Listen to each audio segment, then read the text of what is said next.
ме представи, можам одно да почнам. Значи, прашањето пред да почне цело дури и предавањето беше дали можеме да пишеме квалитетна кариера воопшто.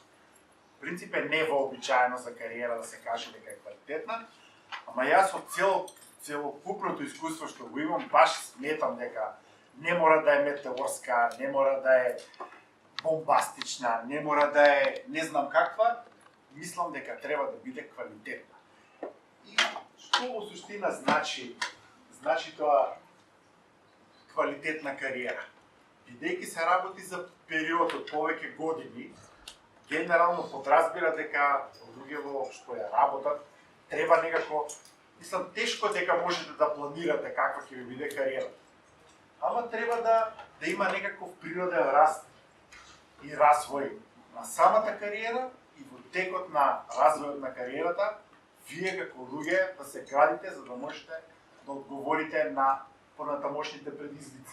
Значи во почетокот можеби тоа се само, да речеме, јас највеќе го имам искуството од генерално од IT, како луѓето се развивале кај нас во фирма, не е само во ствари во сите стартапи до сега што сум ги направил.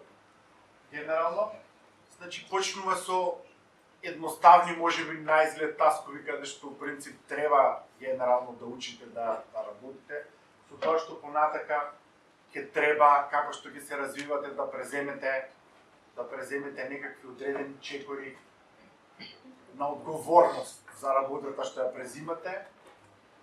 После тоа ќе дојдат водење на проекти, генерална комуникација со клиенти. После тоа ќе треба да се координира тимот во кој работите. Значи, тоа е некој пат на развој. Да речеме конкретно за IT кариерата, бидејќи тоа е тоа што ние се занимаваме. После би дошло водење и координирање на повеќе тимови и на крајот можеби дури дел од нешто што го викаме, ајде да речеме општествена одговорност, каде што вашето искуство ќе треба да го пренесете на другите. Мене идејата ми беше на ова да не правам некаква класична презентација и да ставам тука слайдови, повеќе ми е идејата да си разговарам со вас, бидејќи е стварно битно и да ме прашате и да ви кажам, пошто реално битно е како ќе стартите, што ќе одберете, што ќе работите. Стварно сте, можеби ова е некоја трета прекретница во вашиот живот каде што сте имале некаков избор, со тоа што сега генерално во заедно со изборот каде ќе работите и каква кариера ќе градите, стварно ќе ви зависи и дури квалитетот од животот. Мислам, кој ќе спомнеме баш, мислам дека тој момент стварно е битен, према што ќе ве води, како ќе се движите во животот и кариерата, бидејќи работењето е стварно, ако предпоставиме дека 8 сата од времето треба да работите, фактички тоа е 1/3 од вашиот живот.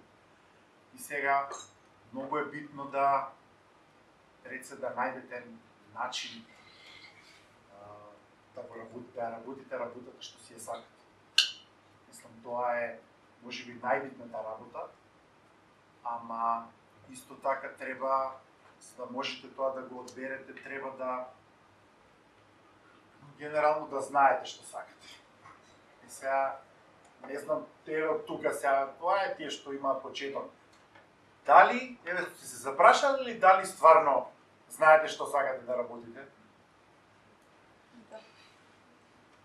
Добро, и што е тоа?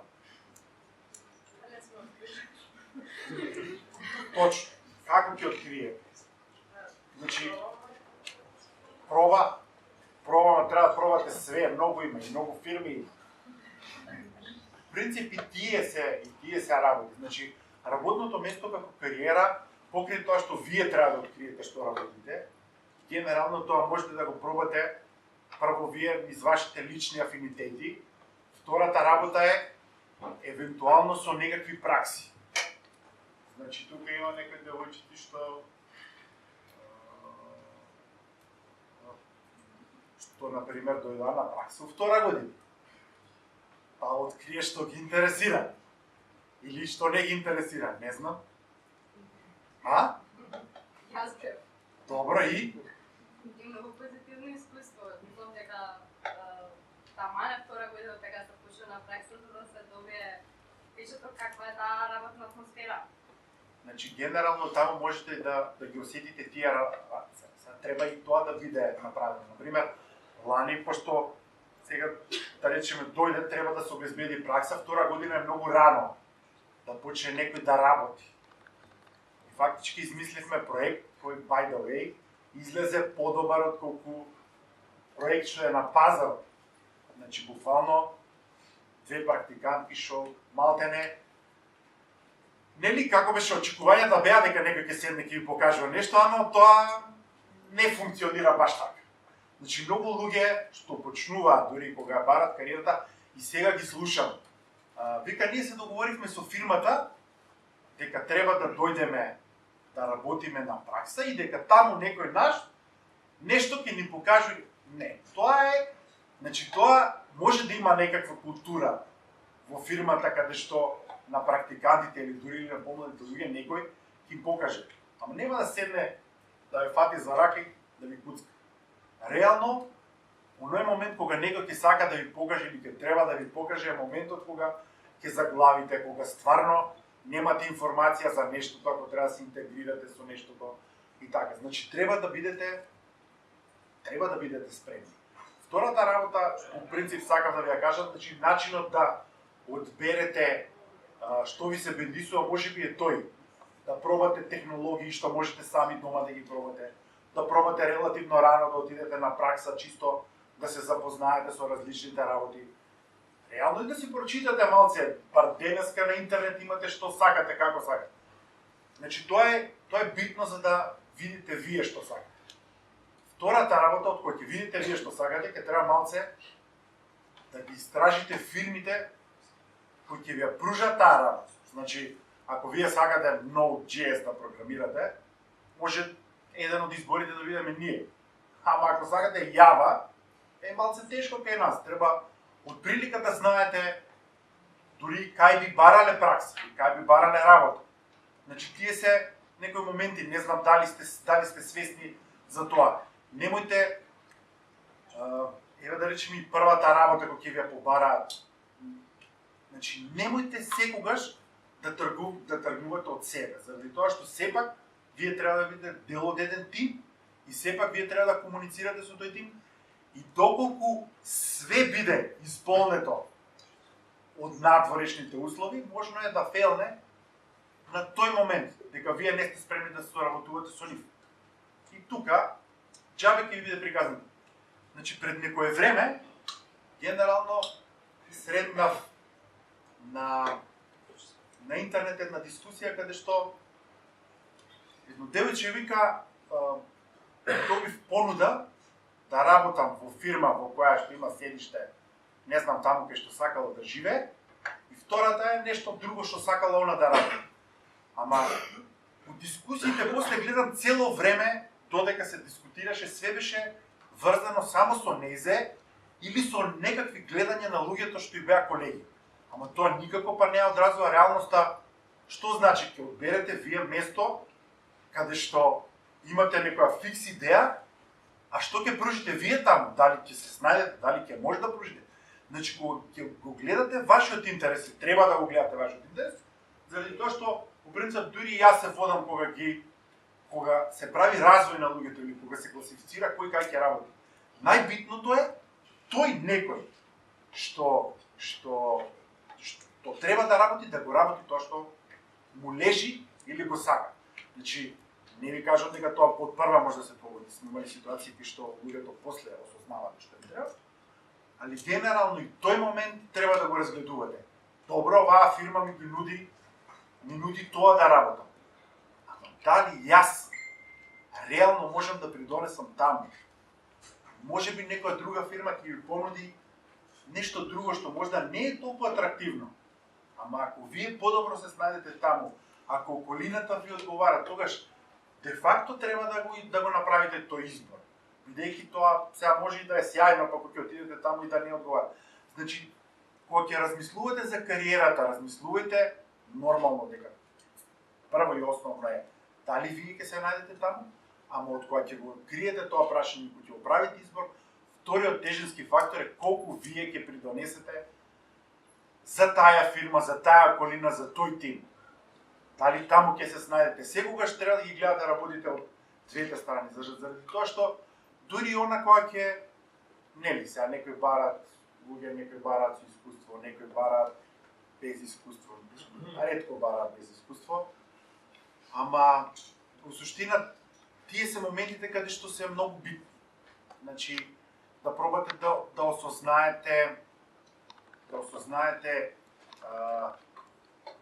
па и преку комуникација како тимовите внатре работат. И во фирмите имате различни тимови.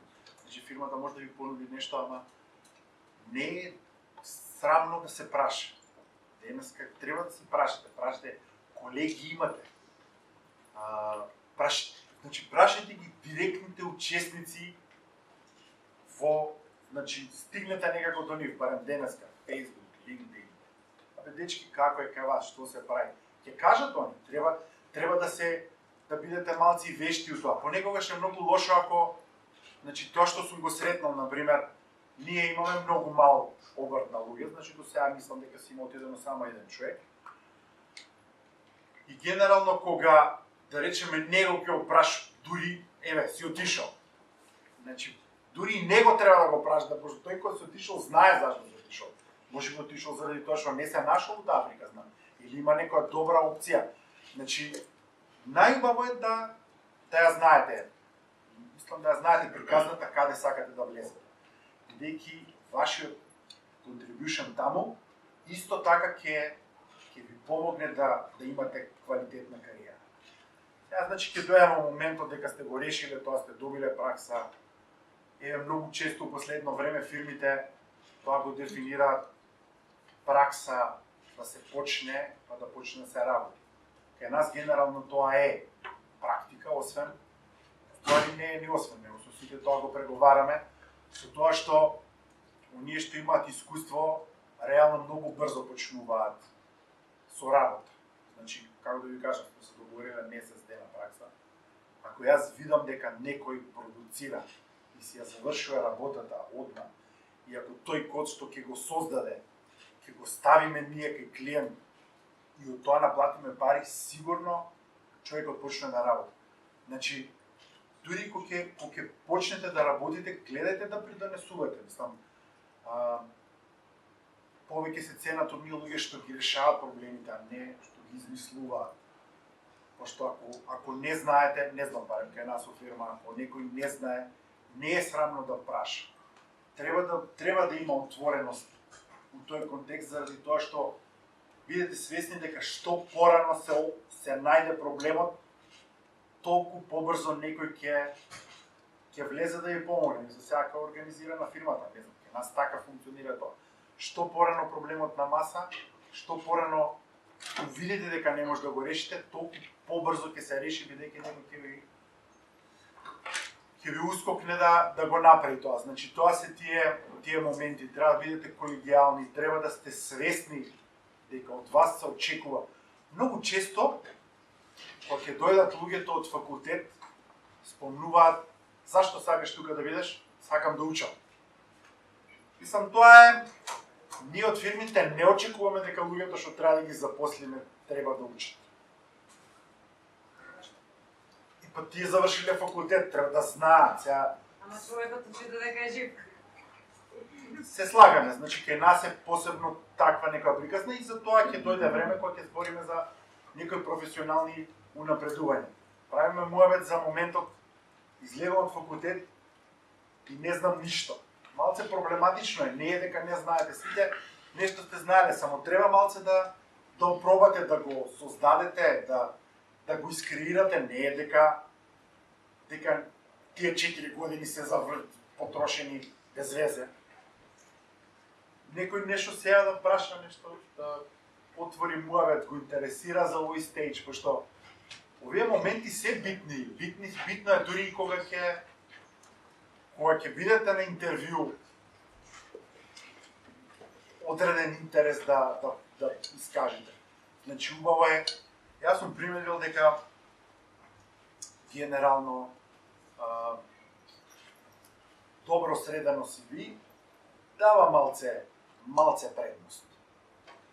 Моментот кога некој ќе дојде и ќе знае нешто за нашите продукти, исто дава малце предност од проста причина што покажува дека тој некој се интересирал за продуктите или сервисите што ги дава фирмата, at least за технологиите што ги работи. Мислам, тие се некои ствари што можам сакам да ги споделам со вас. Сега ако нешто друго по-специфично ме интересира,